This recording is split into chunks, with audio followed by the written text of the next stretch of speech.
Hey there, before we dive in, we'd love for you to support us by subscribing to the channel, liking this video, and dropping a comment below. Following helps you catch this and all our future videos. Thanks so much. Egypt of the Pharaohs. Today, Egypt sits in the southeastern part of the Mediterranean and covers an area nearly twice the size of France. It's the second most populous country in Africa, even though most of its land is desert. In such a harsh environment, life should have been impossible. But Egypt managed to thrive thanks to the Nile River, the longest river in the world. Without it, Egypt wouldn't exist. Its regular floods left behind rich, fertile soil along its banks. That made farming possible, and people started settling in the Nile Valley thousands of years ago. Egypt was often called the gift of the Nile, but the river alone wasn't enough. The ancient Egyptians put in the hard work, organizing crop cycles, building dams, and mastering irrigation systems like the shadoof, a tool with a counterweight. The combination of human effort, engineering, and social organization changed the course of the country's history. These forces together gave rise to one of the most unique and brilliant civilizations the world has ever seen. In the extreme heat and against the hardest stone, the Egyptians carved out tombs for their kings and queens, promising them eternal life. They also built massive temples to honor their countless gods. And while their craftsmen were incredibly skilled, the stone didn't always survive the passage of time. That's why efforts to preserve this heritage became essential. In the modern capital city of Cairo, some of the earliest preservation efforts began. The idea was to protect these ancient relics while still allowing the public to view them. That's what the Egyptian Museum has been doing since the early 20th century, even if some parts now feel like they're frozen in time. The museum's collections clearly trace the long history of pharaonic Egypt. Much of the credit goes to French Egyptologist Auguste Mariette. Although he passed away before the museum opened, his grave was placed right in front of the institution as a tribute. Since Napoleon's campaign in Egypt, French archaeologists have played a major role in uncovering its past. Today, the French Institute for Oriental Archaeology remains one of the country's leading scientific organizations. One of Jean-Pierre Cortegiani's former colleagues even wrote a book about the museum. The idea behind it was to carefully choose items that were significant in their own right, each one telling a story, whether about art history, Egyptian history, or even the history of Egyptology itself. The book shines a light on lesser-known pieces and highlights key historical figures. It also helps visitors find their way through the museum's maze-like rooms and understand the complex ancient writing system that Jean-François Champollion, another brilliant Frenchman, managed to decode. The goal is to help people distinguish between what's essential and what's secondary among the thousands of artifacts on display. Even just looking at the statues, there's an endless variety of materials and styles. Take Pharaoh Amenhotep III, for example. He's shown in gigantic proportions like a living god. Right beside him stands Queen Tai, who played a major role despite her common origins. She's portrayed on equal footing with her husband. Some stones are carved in high relief, with hieroglyphic stories etched into the inner surfaces of coffins. Artists work their magic even in the tiniest corners, like the very top of a pyramid, inscribing sacred texts in places almost impossible to reach. These inscriptions might describe divine boats carrying pharaohs into the afterlife. Ritual objects are displayed right next to everyday items, but even the simplest tools were crafted with such care that they became works of art in their own right. For years, the museum's collections were incredibly cramped, so in 2002 construction began on a brand new museum. The Grand Egyptian Museum will continue to showcase these silent, unshakable witnesses to Egypt's pharaonic past, but it'll bring them into a whole new light. Lower and Upper Egypt were unified around 3000 BCE. These two kingdoms, formed the foundation of ancient Egypt. This slow, gradual unification is symbolized by the pharaoh's double crown, merging the red crown of the north and the white crown of the south. Other royal symbols include the papyrus plant, which grows abundantly in the north. The presence of water everywhere made farming easier, especially with the nutrient-rich silt carried by the Nile. Over time, the river created a vast delta entirely devoted to agriculture. The conditions were so ideal that it was possible to grow multiple harvests a year. It was near this fertile delta, Egypt's granary, that the first pharaohs of a unified Egypt established themselves. A massive statue still stands near their tombs at Saqqara, near the ancient city of Memphis. Pharaoh Djoser had the first monumental tomb built there, a stepped pyramid which was a radical innovation by his architect Imhotep. Djoser was buried there in the 27th century BCE. This first pyramid marked a shift from mud brick to stone, a revolutionary move. From then on, stone became the royal building material, used to tell the story of a king's life and achievements. The Egyptians believed in life after death. The pharaoh never truly died. His soul lived on inside the tomb. That's why he needed an eternal home. Even more famous pyramids were later built to the north, at Giza, during the next dynasty, as Egypt's population exploded. These pyramids, located just outside modern-day Cairo, are part of a huge funerary complex. They're incredibly well preserved, and despite many theories, no one knows for sure how the three great pyramids were actually built. It was an astonishing feat of engineering and craftsmanship. The corners at the base of the pyramids are perfectly square. The entrances are precisely aligned to the north, and the foundations are perfectly level. Originally, the pyramids were covered in smooth casing stones, giving them a sleek, geometric shape. Their proportions were symbolic, representing the pharaoh himself going beyond human scale to reach divine perfection. The pharaoh was seen as the one who brought order to the world, creating harmony between chaos and peace, between the gods and humans, between heaven and earth. The pyramid and the pharaoh were the link. At the Egyptian Museum in Cairo, the West Wing displays rare sculptures from the Great Pyramid that are over 4,500 years old. We meet key figures in its construction, like Pharaoh Menkaure, the central figure of the pyramid trio. On his right stands the goddess Hathor, recognizable by her cow horns. Nature and animals were constant sources of inspiration in Egyptian religion and art. Khafre, another builder of the pyramids, had his own pyramid as well. His stone statue contrasts with the famous wooden statue of the village chief, a nickname given by the workers who dug it up because of how much it resembled their own village head. The choice of materials affected how well the statue survived over time. For example, the limestone used for some statues was so fragile that it's a miracle they lasted at all. Egyptian sculpture aimed for maximum realism, trying to capture the human form in a way that would last forever. That's why the statues often look rigid. They weren't meant to move. They were meant to endure. But in paintings or low reliefs, movement is much more visible. Egyptian artists had a unique way of depicting people, not as they appeared, but as they truly were. Sculptors would show the full face and eyes from the front, while painters might show a profile view of the face, but keep the torso and eyes facing forward. They also used size to reflect importance.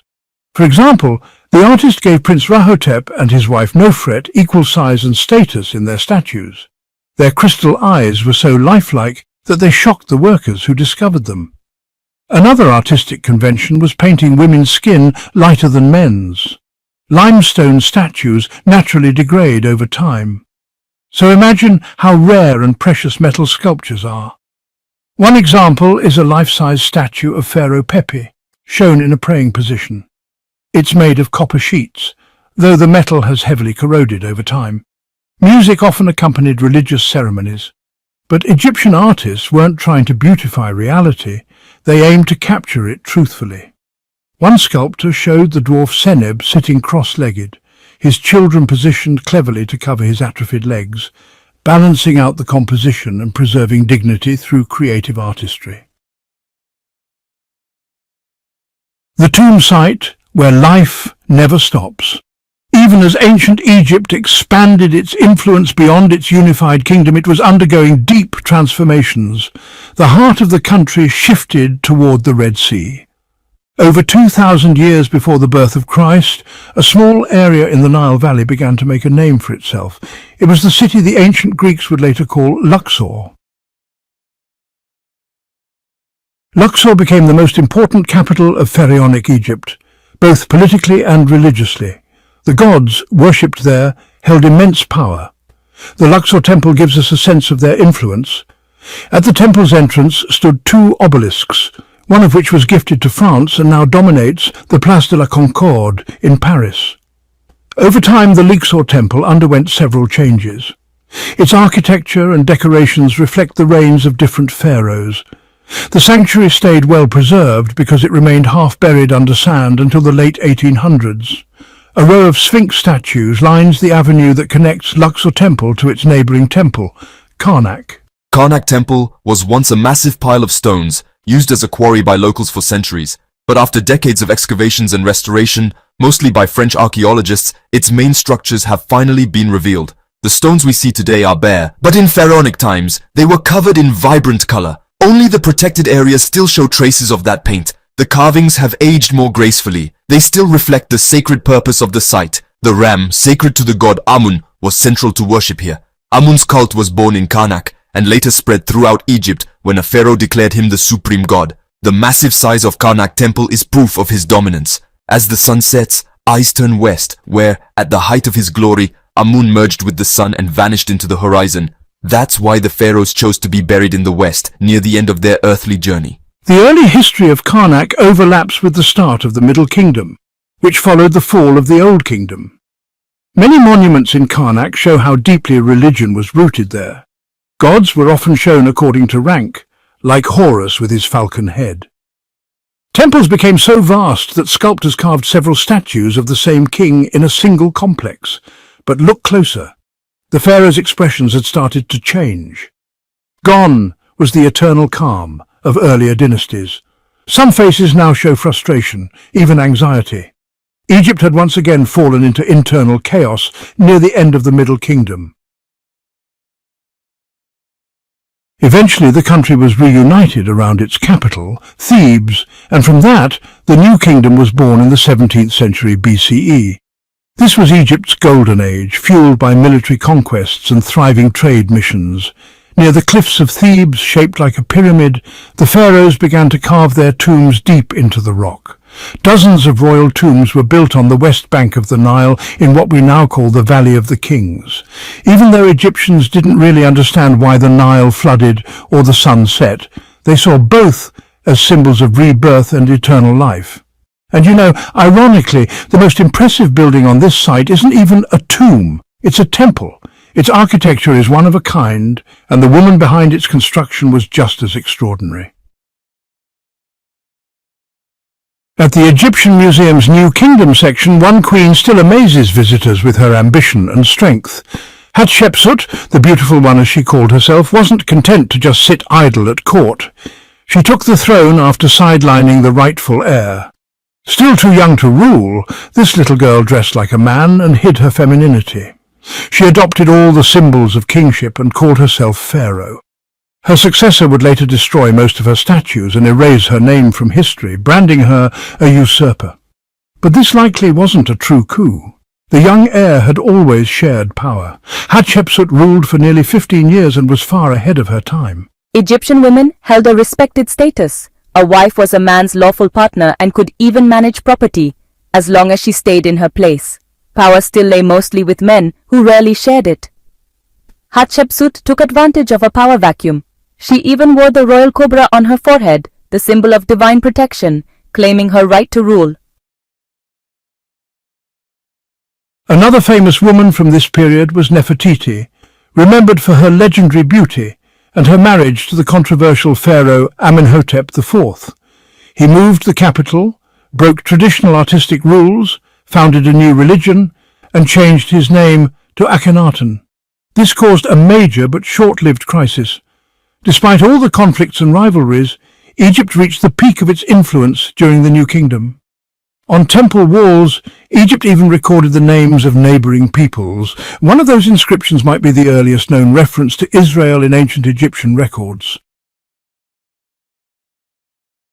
At the top of society stood the Pharaoh, who held all authority, military, legal and administrative, but above all he was a religious leader.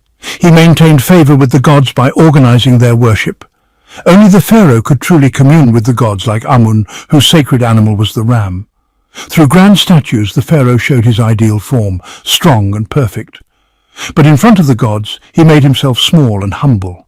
He might even be shown pulling a simple boat, symbolising his servitude. After all, a god had become a man. After centuries of decline and brief revivals, Egypt was absorbed into the Roman Empire. The weakened state just couldn't resist the invading Libyans, Persians and Greeks. It seemed like everyone wanted a piece of Egypt. These new rulers left their military and cultural marks behind, but, Egypt's magic remained intact. The Greeks and Romans really admired the grandeur of the pharaohs. They shared the same love for giant monuments and, multiple gods. Many temples were built along the Nile during the Greco-Roman period, and some still reflect classic pharaonic design. One great example is the Temple of Edfu, south of Luxor. Despite Egypt changing hands so many times, the god Horus still watches over the land. Edfu's architecture is honestly remarkable. The wide gaps between its massive columns are filled with carved stone slabs. Each column is different, often topped with decorations inspired by nature like palm leaves. Nature, after all, was everywhere in Egypt's art. From around 1000 BCE, Egypt's decline became, inevitable. Historians even call this final period late antiquity, a dull name for a time of deep change. Over nearly 1,000 years the country was invaded again and again, yet tradition survived. Egyptians still hoped to live on after death, in the joyful afterlife they knew. To prepare for that, the dead were buried in sealed coffins made of stone or wood, carefully crafted and richly decorated. These coffins were reserved for kings, nobles and the wealthy. The Ethiopian king Taharka later replaced Libyan invaders. New gods appeared like the fierce hippopotamus goddess Tort, but the old ones stayed. No matter who came, Nubians, Assyrians or others, they all declared themselves pharaohs. They loved Egyptian culture and wanted to be part of its legacy. They wore the royal crowns, carved their names into history, but there just wasn't room for everyone. Rival leaders turned Egypt into a battleground. Temples, palaces and treasures were looted. Even the alabaster statue of the Virgin dedicated to Amun barely survived the chaos. Thank you so much for listening and, for joining us on this journey through Egypt.